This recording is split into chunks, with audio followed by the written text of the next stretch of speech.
सबसे पहले तो मैं ये बताना चाहूँगा कि ये रोमियो राजा जो फिल्म है, ये फिल्म की कहानी जब सुनाया मुझे हमारे मनोज नारायण जी ने, तो मैं इस फिल्म से इतना रिलेट कर पाया, इतना अपने आप को जोड़ पाया, क्योंकि मैं इस फिल्म का जो थीम है उससे बहुत जाना पहचाना व्यक्ति हूँ। मैं इसके बारे में बहुत अच्छे से जानता हूँ, क्योंकि मैं ऐसे ज़िले का रहने वाला हूँ, गाज़ीपुर का, जहाँ ये होता है, रियल में ऐसा होता है। शिक्षा माफिया जो होते हैं, शिक्षा माफिया जो प्राइवेट स्कूल अपना बना करके और जो सरकारी स्कूल है उनकी कितनी दुर्गति करते हैं और किस तरह से कह सकते हैं कि शिक्षा का जो है व्यापार चलाते हैं, वो एक बड़ा दुखद है हमारे समाज के लिए, हमारे आने वाली पीढ़ी के लिए। तो उस पर जब सब्जेक्ट इन्होंने सुनाया मुझे बहुत अच्छा लगा, और मैंने जिसको जिसको ये बात कही कि मैं ये फिल्म करने जा रहा हूँ, तो सभी लोगों ने कहा कि ये बहुत अच्छा सब्जेक्ट है और इस विषय पे फिल्म बनी चाहिए। हाँ, ये अलग बात है कि इस फिल्म की हीरो और हीरोइन दोनों आम्रपाली जी हैं, और वो शिक्षा माफिया में है जिसको सुधारती ये है। तो इस तरह की फिल्म है। पर मेरा कैरेक्टर जो है रोमियो राजा, वो नाम से ही पता चलता है कि रोमियो राजा, राजा है, रोमियो है, और बहुत मज़ेदार फिल्म है। प्यार में कैसे सुधरता है? प्यार में सुधरता है, और सब सुधर जाते हैं, प्यार में अच्छे अच्छे सुधर जाते हैं। तो ये भी सुधर जाता है जो अपने पिताजी के साथ में मिल करके और शिक्षा का व्यापार चला रहा होता है, वो कैसे प्यार में पड़ के और फिर सारी चीज़ें अच्छी होती है, ये मूल कहानी है। पर इसका जो ताना बाना बुना गया है वो इतना बढ़िया हमारे मनोज नारायण जी, जिनके साथ अभी मेरी फिल्म आई थी शेर हिंदुस्तान, इन्होंने रचा है कि हमारी ऑडियंस को फिर से, मैं तो ये कहूँगा कि फिर से निरहुआ हिंदुस्तानी जैसी फिल्म देखने को मिलने जा रही है उनको।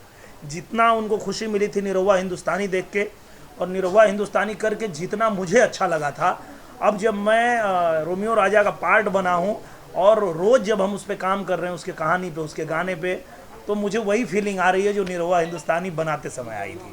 सर, तो कहीं ना कहीं क्या कुछ सीन आपका नेगेटिव रोल में भी होगा? कुछ अपने आप में ये नेगेटिव है। देखिए, नेगेटिव ये बात ही नेगेटिव है कि शिक्षा का व्यापार करना। मैं एक बड़े बाप का बेटा हूँ जो प्राइवेट स्कूल चलाता हूँ और डिग्रियाँ बेचता हूँ।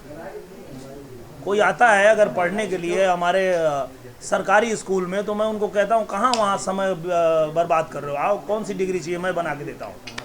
इस तरह का आदमी है तो नेगेटिव ही हुआ।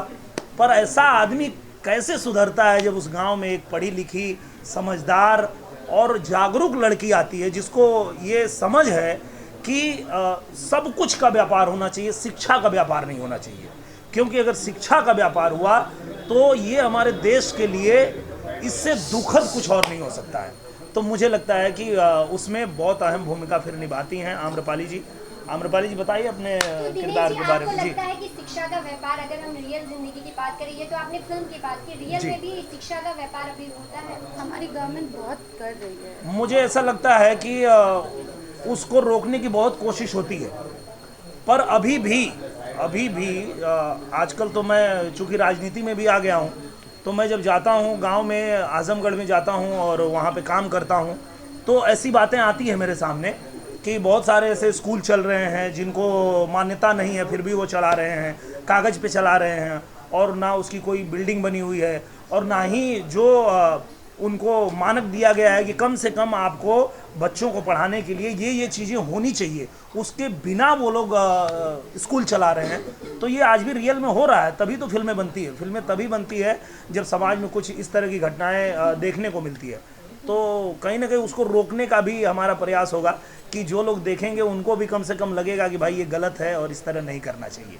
तो आम्रपाली जी, आपने बहुत सारी फिल्में की, लेकिन उस फिल्म से कितना हटकर होगा ये फिल्म, और इस फिल्म में ऐसी क्या खास स्टोरी लगी जो आपने इस फिल्म के लिए हाथ दी? आई थिंक बहुत सारी फिल्में की है मैंने अपने करियर में, और वो सारे किरदार मेरे बहुत करीबी हैं, मुझे बहुत पसंद है। फिल्म तो कंप्लीट हो जाती है, लेकिन वो कैरेक्टर हमेशा आपके साथ ज़िंदा रहता है, जो भी कैरेक्टर आपने प्ले किया हो। बट इस फिल्म में जो मैं कैरेक्टर प्ले कर रही हूँ, मेघा, आई थिंक मैं सबसे ज़्यादा रिलेट अपने पूरे करियर में अगर किसी कैरेक्टर से कर पा रही हूँ तो मेघा से कर पा रही हूँ। बिकॉज आए दिन जब हम न्यूज़ देखते हैं और देखते हैं कि छोटे छोटे बच्चों को अपनी पढ़ने की और सीखने की उम्र में सब छोड़ के चाइल्ड लेबर की तरफ जाना पड़ रहा है, सिर्फ इसलिए क्योंकि वो शिक्षित नहीं है, सिर्फ इसलिए क्योंकि वो स्कूल में पढ़ना अफोर्ड नहीं कर सकते। और ये फिल्म करके मुझे लगता है कि मैं उसके खिलाफ अपने लेवल पर कुछ कर सकती हूँ, और मुझे बहुत खुशी महसूस हो रही है इस फिल्म का हिस्सा होकर। तो मेघा का किरदार निभाने के लिए आपको कुछ खास तैयारी करनी पड़ी, क्योंकि जब आप नए किरदार के लिए, फिल्म के लिए जब आप तैयार होते हैं तो आपको नयापन देना होता है, एक नई तैयारी करनी होती है। तो इस फिल्म के लिए कुछ आपको डायरेक्टर की तरफ से कुछ गाइड किया गया है? मेरे डायरेक्टर सर लकीली बहुत अच्छे हैं, और वो हमेशा फ्रीडम देते हैं कि आप, ये कैरेक्टर है आपका और आप अपने हिसाब से इसको करिए। और अपनी लेवल पर मैं ये कर रही हूँ कि मैं वीडियोस देखती रहती हूँ कि एनजीओ की जो टीचर्स होती हैं, जो कोई फ़ीस नहीं लेती, जो सिर्फ पब्लिक सर्विस के लिए बच्चों को पढ़ाती हैं, मैं उनके वीडियोस देख रही हूँ। मैं देख रही हूँ कि वो कितना मन लगा के बच्चों को पढ़ा रही है। वो उनको क्लीनलीनेस के बारे में जानकारी दे रही हैं, पौष्टिक भोजन के बारे में उनको, उनके परिवारों को जानकारी दे रही हैं। मैंने यूनिसेफ इंडिया और ग्लोबल यूनिसेफ को फॉलो करना शुरू किया है, यही सब जानने के लिए कि वो पढ़ाई के लिए किस स्तर तक काम करते हैं। तो वो सब देखकर मैं अपना होमवर्क कर रही हूँ। आई एम श्योर ये फिल्म ख़त्म करते करते मैं कोई एक एक्टिविस्ट भी बनी जाऊँगी पढ़ाई को लेकर सोशली। तो मनोज जी, आप क्या कहना चाहेंगे? आज फिल्म के मुहूर्त किया गया है, कब तक फिल्म की शूटिंग की तैयारी है, कब तक शूटिंग का शुरुआत? देखिए 12 अक्टूबर को हम लोग शूट पे जा रहे हैं। 12 से हम लोग शूट स्टार्ट करें, 11 को हमारी पूरी यूनिट आजमगढ़ में होगी। क्योंकि सबसे बड़ी बात मेरे लिए थी कि आजमगढ़ में गया था, सर ने मुझे बुलाया था वहाँ पे, तो एक तो इनका क्षेत्र भी है और इतना अच्छा लगा वहाँ पे हम लोगों को लोकेशन और कॉपरेशन लोगों का देख करके कि वहाँ पे हर आदमी इंटरेस्टेड है कि दिनेश जी हमेशा के लिए यहाँ बस जाएँ। और दिनेश जी का भी सपना है कि वहाँ पे किस तरह से फिल्म ग्रुप आए जो एक स्टूडियो की तरह यहाँ हम लोग मैंने प्रोडक्ट करते रहे। और वहाँ के लोकल लोगों का भी कॉपरेशन इतना अच्छा लगा, जैसे लगता था कि कोई भाई बिछड़ा हुआ दूसरा भाई मिल गया है। तो मुझे जिस तरह का लोकेशंस वगैरह चाहिए वो बिल्कुल फ्री ऑफ कॉस्ट उन्होंने मैनेज करवा दिया, और बहुत सारे लोगों का कॉपरेशन मिला। यहाँ तक क्योंकि मुझे एक स्कूल चाहिए था, जिस स्कूल में बोर्डिंग स्कूल वाले भी हमें कॉपरेट करें और गवर्नमेंट स्कूल वाले भी हमें कॉपरेट करें, तो उस तरह का लोकेशन भी हमें मिला। वहाँ बच्चे भी सब रेडी हैं हमारे साथ काम करने के लिए। तो एक तो सबसे पहली बात ये चीज़ थी वहाँ पे काम करने का, मेरा वहाँ पे जाके शूट करने का। दूसरी चीज़ ये जो सब्जेक्ट है वो हमारे दिनेश जी को बहुत अट्रैक्ट किया। मैं भी डरते डरते सुनाया कि अभी तो ग्लैमर का लाइन है, बहुत सारी मतलब कमर्शियल फिल्में बन रही हैं। तो मैंने इनसे कहा सर एक सब्जेक्ट है, आप देखिए इस पर। तो चूँकि ये हमेशा समाज के लिए एक अच्छा मैसेंजर है, तो इनको लगा कि नहीं ये तो बहुत बढ़िया चीज़ है और इस पर हम लोग काम करेंगे कि इसको कमर्शियल बनाएंगे इस फिल्म को। तो एक सब्जेक्ट ऐसा है कि गरीब के जो बच्चे होते हैं वो बोर्डिंग स्कूल तक नहीं पहुंच पाते हैं, क्योंकि उसके पास खाने के लिए खुद का पैसा नहीं होता है, बाप को मजदूरी करके पैसे नहीं आते हैं। तो बच्चों को वो भेज सके बोर्डिंग स्कूल में। और अभी बोर्डिंग स्कूल इस तरह से हावी है कि जो बच्चे हैं, जो गरीब के बच्चे हैं, वो वहाँ तक नहीं पहुँच पाते हैं। जो एक बाप का भी सपना होता है कि मेरी बेटी है, कभी ये IAS बनेगी, IPS बनेगी, मेरे बाप बुढ़ापे का सहारा बनेगी, लेकिन उसका सपना तब चकनाचूर हो जाता है जब उसके पास कोई सक्षम नहीं होता है, कोई सुविधा उपलब्ध नहीं होता है। और जो पैसे वाले के बच्चे हैं वो सभी बोर्डिंग स्कूल में पढ़ते हैं। तो इसमें अम्रपाली जी ने इनके लिए एक चैलेंज है कि उस समाज से उस गंदगी को हटाना, कि हमारे जो गरीब बच्चे हैं, जबकि हमारी गवर्नमेंट इतनी फैसिलिटीज़ दे रही है, बहुत सुविधाएं, इतनी फैसिलिटी, इतनी सुविधाएं दे रही है, लेकिन हम उसको बेनिफिट हमारे उस स्टूडेंट तक नहीं पहुंच पा रहा है जब उनको मिलना चाहिए।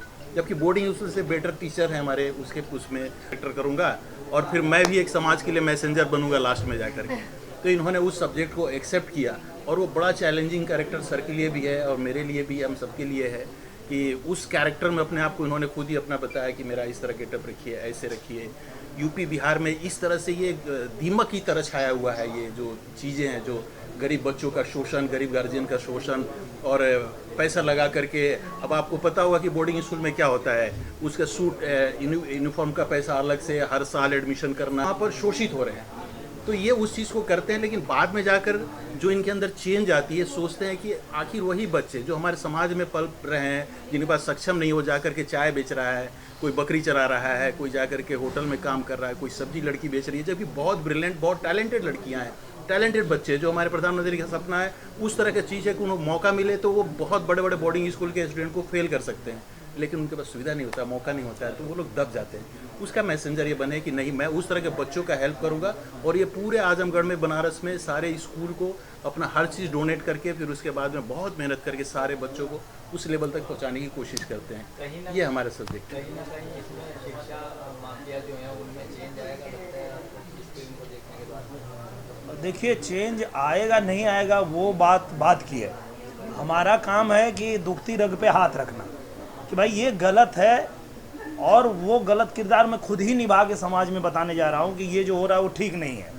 अब उसको देखने के बाद अगर किसी का हृदय परिवर्तन होता है तो ये बहुत अच्छी बात और जब अशोक का हो गया तो सबका हो जाएगा। राजा अशोक का हृदय परिवर्तन हो गया तो हमारी मानसिकता यही है और हम यही चाहते हैं कि इस फिल्म को देख के लोगों का मेंटालिटी चेंज हो और इस चीज़ से कमाने के बारे में ना सोचे, प्राइवेट स्कूल और गवर्नमेंट स्कूल में डिफरेंस ना करें, सब बच्चों को इक्वल राइट्स टू एजुकेशन मिले। बस यही हमारी पूरी कोशिश रहेगी एंड वी होप कि इस फिल्म के बाद लोगों की मानसिकता बदलेगी ज़रूर। फिल्म रोमियो राजा के लिए जब डिसाइड करना हुआ कि हमें स्टार कास्ट कौन होंगे, हमारे फिल्म के एक्टर कौन होंगे, तो उसको लेकर आपकी किस तरह से चर्चा और जिसके बाद आपने दिनेश अम्रपाली जी को इस फिल्म के लिए चुना? देखिए, रोमियो राजा टाइटल तो बाद में आया, लेकिन जो स्क्रिप्ट थी, जो सब्जेक्ट था, वो इतना टचिंग था कि जब मनोज जी ने पहली बार सब्जेक्ट सुनाया तो ऐसा लगा कि ये फिल्म अभी तक क्यों नहीं बनी, ये मैसेज अभी तक समाज में क्यों नहीं गया, ये तो बहुत पहले आना चाहिए। क्योंकि जो दिनेश जी ने बताया, अम्रपाली जी ने बताया, मनोज जी ने बताया, ये प्रॉब्लम आज की नहीं है, इतनी जड़ें जमा चुकी है हमारे समाज में ये प्रॉब्लम। बट फिर भी जब आया सामने तो इमीडिएटली हमने अप्रूव किया, हमने बोला कि इस सब्जेक्ट पे पिक्चर बनना ही चाहिए। एंटरटेनमेंट के लिए फिल्में बहुत बनती हैं, लेकिन एक मैसेज कन्वे करने के लिए पिक्चर का बनना बहुत ज़रूरी है। दिनेश जी से जब मिले इतना अच्छा लगा, इतने कोऑपरेटिव, इतने ज़्यादा वो इन्वॉल्व हुए हैं फिल्म में, इतनी मेहनत कर रहे हैं, आम्रपाली जी इतनी मेहनत कर रही हैं, मतलब ऐसा लग रहा है कि वो अभी से शूटिंग शुरू होने में टाइम है, लेकिन वो अभी से वो कैरेक्टर्स जीना शुरू कर दिए हैं। इतने रात तक मेहनत कर रहे हैं, डिस्कशन कर रहे हैं कि ये सब्जेक्ट एक ही एम है कि प्रॉपर ये मैसेज समाज में कैसे जाए कि जो हो रहा है एजुकेशन को लेके दैट इज़ नॉट करेक्ट, और हमारे जो अंडर प्रिविलेज बच्चे हैं, पुअर कम्युनिटी है, उसके अपलिफ्टमेंट के लिए लोगों में एक जागरूकता आनी चाहिए कि कैसे वो एजुकेशन लेवल उनका ऊंचा उठाया जाए, और ये बिना समाज के सोच के परिवर्तन के मुश्किल है। इसलिए दिनेश जी ने भी बोला कि मैं नेगेटिव बन के वो मैसेज देना चाहता हूँ, क्योंकि जब तक वो लोग जो इसमें इन्वॉल्व हैं, जब तक वो टच नहीं होंगे, वो नहीं चाहेंगे कि ये हम जो कर रहे हैं वो गलत है, तब तक परिवर्तन आना पॉसिबल नहीं है। तो उस हिसाब से ये पिक्चर के लिए हम लोग आके लेके चल रहे हैं, और उम्मीद है कि बहुत अच्छा मैसेज भी जाएगा, बहुत अच्छी फिल्म भी बनेगी। आप इस फिल्म के प्रोड्यूसर हैं और जिस तरह से दिनेश जी को हमेशा ही लोगों ने पॉजिटिव में देखते हुए पहली फिल्म होगी जिसमें वो निगेटिव छोटा रोल चिराग भी कर रहे हैं। और पहले भी फिल्म हम लोग कर चुके हैं साथ में, तो ये हमेशा खुश रहते हैं और आगे भी खुश रहेंगे, इसकी गारंटी है। छोटा और इम्पोर्टेंट रोल चिराग भी कर रहे हैं। बोल नहीं पाऊंगा एक्चुअली। राजेश जी, मनोज जी, निरुपा जी और अमरपाली जी ने सब कुछ बता दिया है कि कितना नोबल टॉपिक है इस फिल्म में काम करने के लिए। मैं इतना एक्साइटेड हूँ क्योंकि एक ऐसे विषय की फिल्म जो बन रही है उसका मैं हिस्सा बन पा रहा हूँ, ये मेरे लिए बहुत खुशी की बात है। और मैं चाहूँगा कि जिस खुशी के साथ हम इस फिल्म को बनाने जा रहे हैं आप लोग भी इसको उसी तरह स्वीकारें और उतना प्यार दें हमें। So thank you so much. तो आपकी फिल्म की शुरुआत है और आपके साथ दिनेश जी के साथ आप फिल्म कर रहे थे तो जी देखिए, अगर डर तो बिल्कुल नहीं है क्योंकि मैं दिनेश जी से मिल चुका हूँ और बहुत ही कंफर्टिंग है ये। और बस I am just looking forward कि इनके साथ काम करूँ, इनसे कुछ सीख पाऊँ। मतलब काफ़ी टैलेंटेड है, अमरपाली जी बहुत टैलेंटेड है, मैं इनका काम देख चुका हूँ और बस ये इच्छा रखता हूँ कि इनके साथ काम करके अपने आप को ग्रो कर सकूँ और एक अच्छी फिल्म बना सकें हम। Thank you.